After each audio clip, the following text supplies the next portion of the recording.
Vietnam made a song about washing your hands to prevent coronavirus infection, and it absolutely slaps. Throughout 2020 and the first few months of 2021, Vietnam, a small Southeast Asian country, has been considered one of the role models in controlling the COVID-19 pandemic.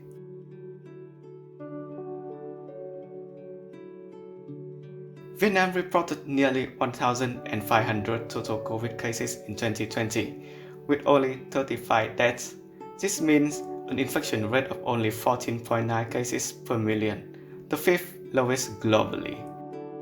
The country's economy benefited significantly from these results, posting a GDP growth of 2.9% in 2020, making it one of the only three countries in Asia, along with China and Myanmar, to recognize a positive growth in a turbulent year.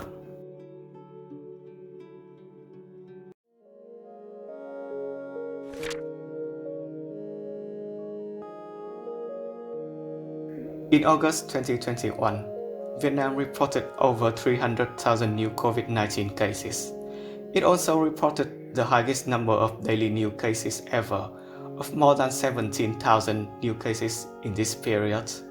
This saddening situation begs the question, what did Vietnam get right and wrong in its fight against COVID-19 pandemic, and what can it do to control the ongoing outbreak? At the start of the COVID-19 pandemic, Vietnam is predicted to be severely hit by the disease, and it normally receives millions of Chinese visitors per year due to long border and strong economic ties between the two countries. This prediction was further supported as Vietnam reported its first two COVID cases on 23 January 2020, which were two visitors from Wuhan, where the outbreak began, making it one of the first countries outside China affected by the disease. However, by the middle of the year, things seem to have returned to normal in Vietnam, though a sense of caution remained. Activities such as out-of-home dining, sport and music events, travel still happen and are even encouraged by the government to boost the economy. Vietnam was able to achieve success in controlling the COVID-19 pandemic in 2020 due to a combination of measures, which included travel restriction, lockdowns, social distancing, contact tracing, and quarantine. During the first wave of infection in Vietnam, confirmed cases are primarily people who arrive in the country from regions experiencing outbreaks, as well as the people who have direct contact with them. As a result, to prevent more imported cases, Vietnam decided to suspend entry for foreigners from March 22nd. Returning Vietnamese and several exceptions, such as diplomats, will need to go through a mandatory 14-day quarantine.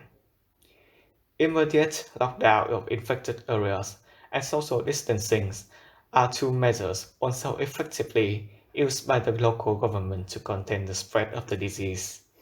Vietnam imposed a 15 days nationwide social distancing order during the first wave, while several others at smaller scales. These measures give health officials enough time to track down anyone with a history of contact with confirmed cases and place them under quarantine to prevent further infection. By the end of 2020, according to WHO data, over 10 million people has been placed under quarantine. Almost half of these people spend time in a healthcare facility or a centralized quarantine facility, while the rest was isolated at home and monitored by local commune health staff. With COVID-19 under control, Vietnam was heading towards 2021 with a lot of optimism. The World Bank even forecasted that Vietnam's economy will grow by 6.6% this year. Yet, the current situation in the country is undermining its success in 2020. So, what went wrong? Since the end of April, Vietnam has been experiencing the fourth wave of infection, its most severe outbreak, which is continuing.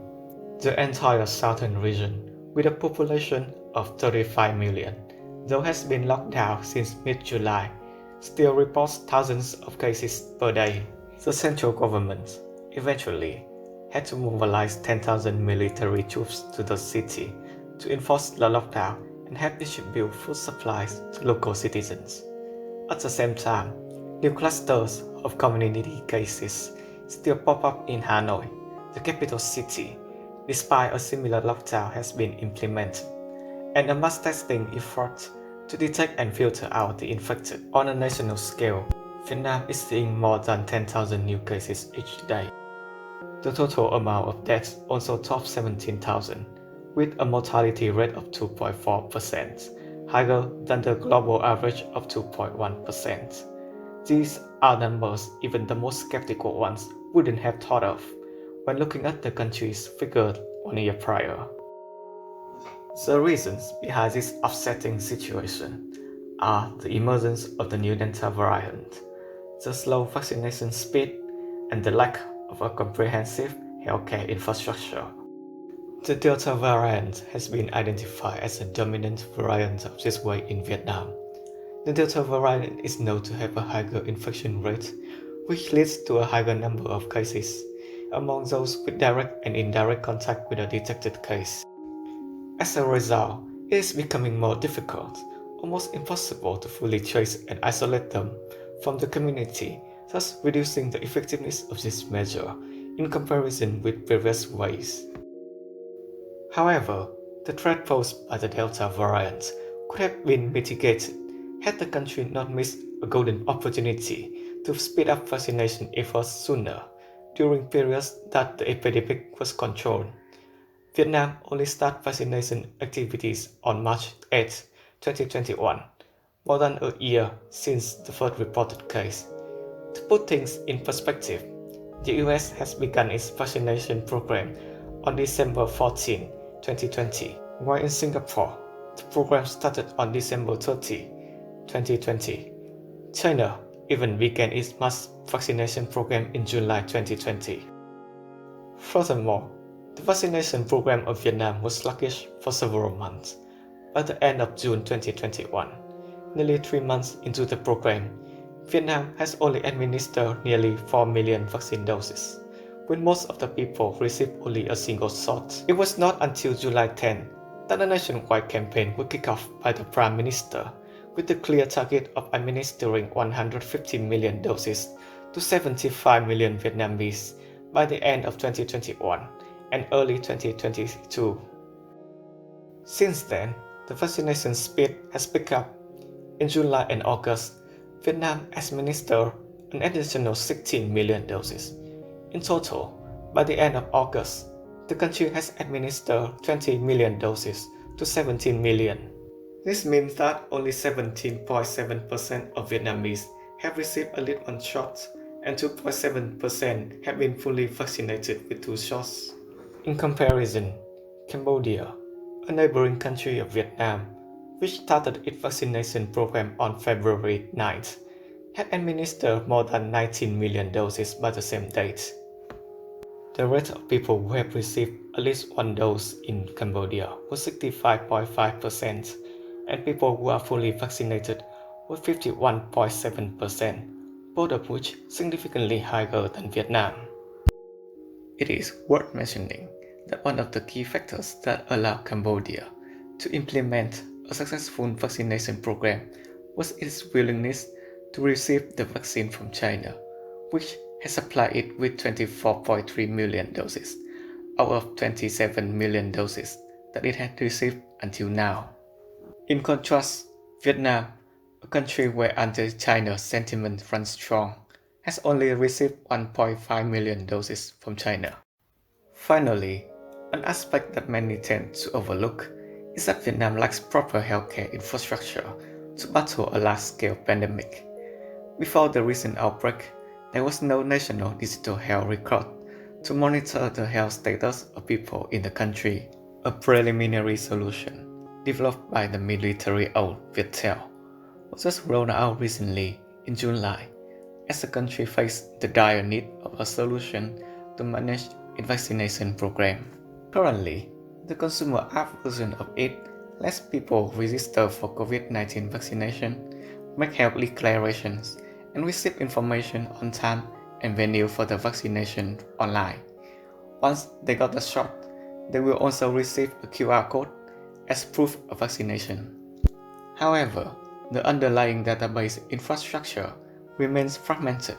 A Vitel representative admitted that updating the digital health records database will be challenging, as they will need to connect and train 12,000 health clinics qualified to provide vaccination services. Many of those are still managing the vaccination process through the paperwork. In addition, Vietnam does not have a solution to monitor the travel history of its citizens, which makes contact tracing rely entirely on individuals' ability or willingness to declare fully and accurately their travel history. There have been several cases in which an infected person attempted to conceal their travel history to health officials, resulting in complex infection chain. It's quite hard to predict how long the current outbreak in Vietnam will last. As of this video, Vietnamese government has substantially changed its strategy in fighting the COVID-19 pandemic.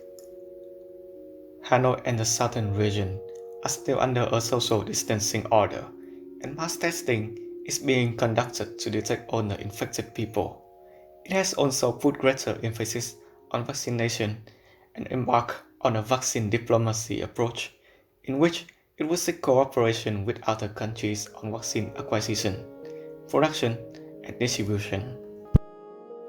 At a surface level, what happened in Vietnam taught us that the key to control COVID-19 is the vaccine. But going a little deeper, we will realize that building a comprehensive healthcare infrastructure is more crucial. And that requires an end-to-end strategy, developing from a centralized health record management system that can be integrated with other sources of data, such as demographic and travel history, a hospital network with modern equipment to treat the infected, to highly capable responder units, as well as vaccines and medicines R&D and production capability. This would be a tremendous task to which contribution in terms of resource and effort from a range of groups, including the government, the private sector, and NGOs, is needed. But once accomplished, it will not only help Vietnam or any country in dealing with the ongoing COVID-19 pandemic, but also any future pandemics which will certainly happen. If you enjoyed this video, subscribe to our channel and click the bell icon to get updates about future videos.